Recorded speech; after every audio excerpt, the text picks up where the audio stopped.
ভিডিওটি junior homeopathic চিকিৎসক বন্ধুদের দেখানোর জন্য এবং শেখানোর জন্য।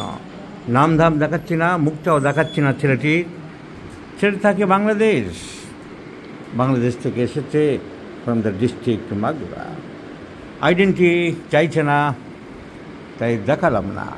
এই রোগটা সম্বন্ধে আমি সবাইকে জানাতে চাইছি, এই রোগের কিছু সিমটম থাকে। অ্যাংজাইটি, ডিপ্রেশন, অ্যাংজাইটি ওরিয়েন্টেড, সবসময় যাদের অ্যাংজাইটি থাকে, ডিপ্রেশন থাকে, টেনশন থাকে, এর সাথে কিন্তু হাতের তলা পায়ের তলা ঘামার একটা সিমটম থাকে।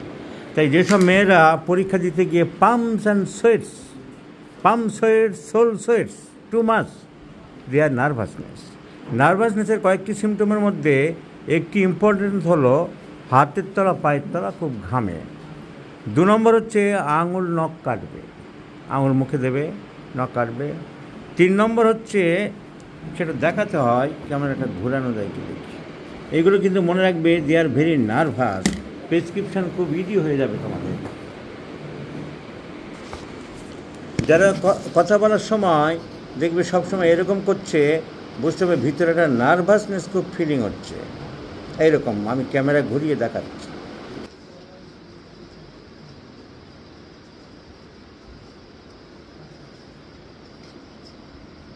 Symptom of nervousness.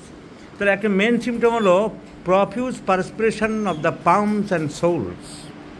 তো এই ভদ্রলোকের 27 বছর বয়স্ক যুবকের এরকম চলছিল। All are due to nervousness.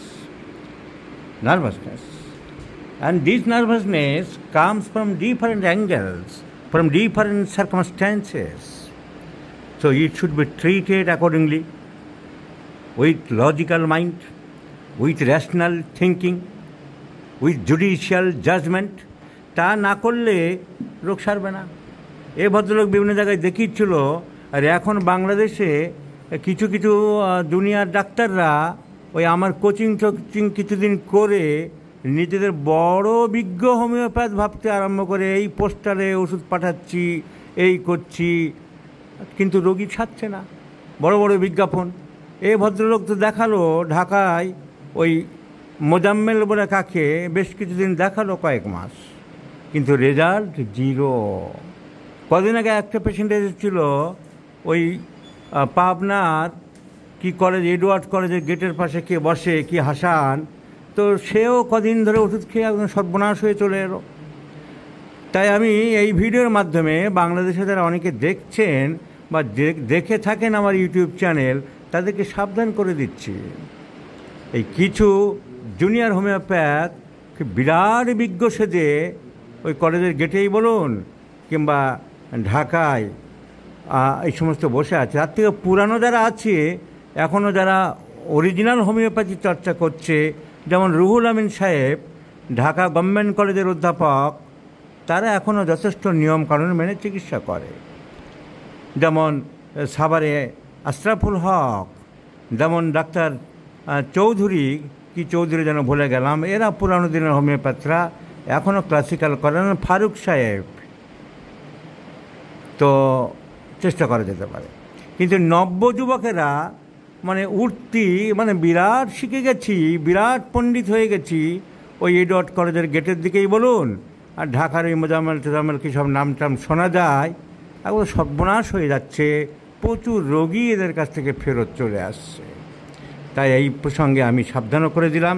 এই যুবককে যা সর্বনাশ করেছে ঢাকার কোন হক, মোজাম্মেল হক নাকি junior homeopathy doctor, he required the acidum phosphoricum, কিন্তু তাকে আসল রোগ ধরতে পারিনি।